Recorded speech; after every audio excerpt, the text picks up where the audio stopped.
Hello, everyone, and welcome to This Explainer. I'm Michelle. Today, we're looking at something so many of us go through, but honestly, we rarely talk about how to manage it gracefully: the senior homeowner's essential first month checklist. If you're watching this right now, chances are the boxes are finally inside, the movers have driven away, and you're just standing there in your new space. I know exactly how that feels. It's this wild mix of wonderful relief, deep exhaustion, and a surprisingly long to-do list kind of looming in the background.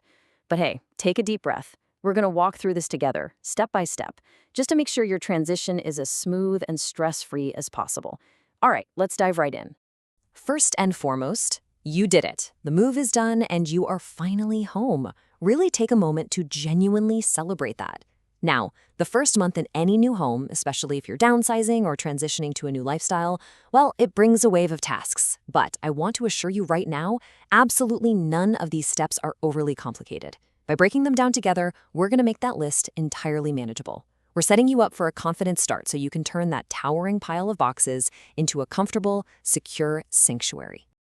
Okay, let's start with step 1, immediate peace of mind. First things first. First off, you've got to change all the exterior locks immediately. It's a really inexpensive step, and honestly, it's totally non-negotiable. I mean, you have absolutely no way of knowing how many copies of your keys are floating around out there from previous owners, building staff, or past contractors. It's just not worth the risk. If your new home has a keypad or a smart lock system, be sure to reset those codes on day 1. And if you're moving into a condo or a townhome community, double-check your HOA's specific building entry protocols. Taking these simple steps, it gives you immediate, profound peace of mind. Now, I want you to ask yourself a quick question. Do you know exactly where your emergency shutoffs are located? Before anything goes wrong, you really need to find the main water shutoff, the electrical panel, and the gas shutoff. So take a quick walk through the home today just to spot them. Oh, and if you have a trusted friend or family member who has a spare key, make sure they know where these are too.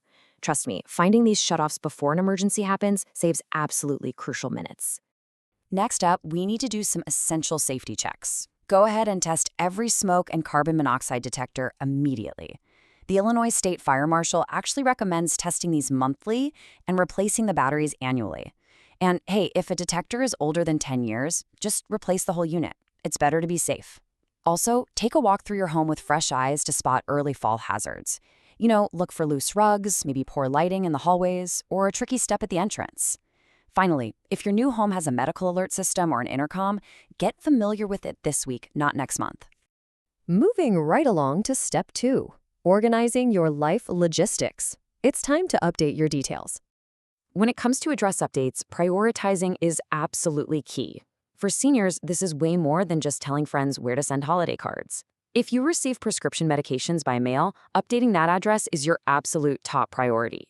After that's handled, go ahead and set up USPS mail forwarding and methodically work through Medicare, Social Security, your bank, and voter registration. And please, give yourself a gracious 2 to 3 weeks to work through this complete list. There is absolutely no need to rush and overwhelm yourself. Another incredibly helpful logistical step is to create a home file.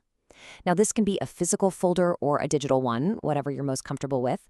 Just put everything related to your new home right inside it. I'm talking your closing documents, appliance warranties, HOA information, and local medical contacts. Throw a copy of your emergency contacts in there too. Doing this saves an enormous amount of time and stress later on, especially if an adult child or a family member ever needs to step in and lend a helping hand. All right, step 3, connecting with your community. Let's talk about building your new network. Pacing yourself over the first 2 weeks is incredibly helpful. Look, in days 1 through 3, just focus on finding your practical anchors, the nearest pharmacy and the grocery store. By days 4 through 7, you can start registering with local primary care doctors. Finding a physician before you actually need one is just so important to beat those long waiting lists. Then, in your second week, try to introduce yourself to just a couple of neighbors. A brief, friendly conversation establishes a wonderful local safety net. And eventually, if you're in a 55+ or independent living community, maybe challenge yourself to attend a community social event. If you're new to the area, particularly the Chicago area or the south suburbs, there are some fantastic local resources available to you. For example, the Illinois Department on Aging can connect you with senior health resources and transportation services. And the Chicago Metropolitan Agency for Planning offers really detailed community profiles. Utilizing resources like these helps you get oriented quickly, which really goes a long way in building your confidence in your new surroundings. Which brings us to step 4, giving yourself time to settle in slowly. I want to take a second to validate how you might be feeling right now.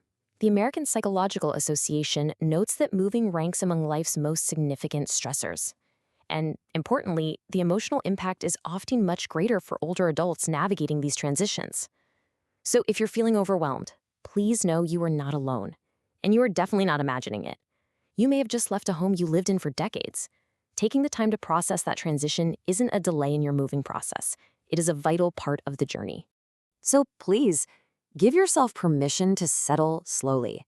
There is no rule anywhere that says every single box must be unpacked in the first week. If you need to leave boxes sitting there for a bit, leave them. Instead, I encourage you to do this. Take out just a few meaningful items early on. Put your favorite coffee mug somewhere visible today. Maybe hang a beloved picture.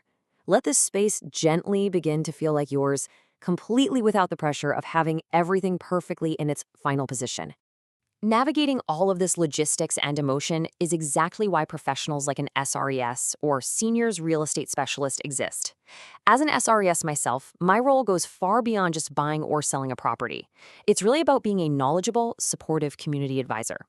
We're equipped to help homeowners over 50 navigate downsizing, aging in place, and the very unique emotional and logistical hurdles of these major life transitions.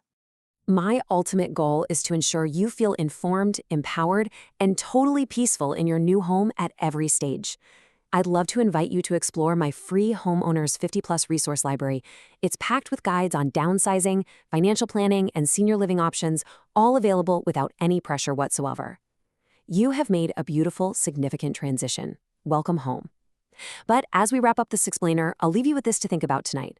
Now that you've turned the page to this entirely new chapter, what is the very first memory you want to create in this space to make it truly yours?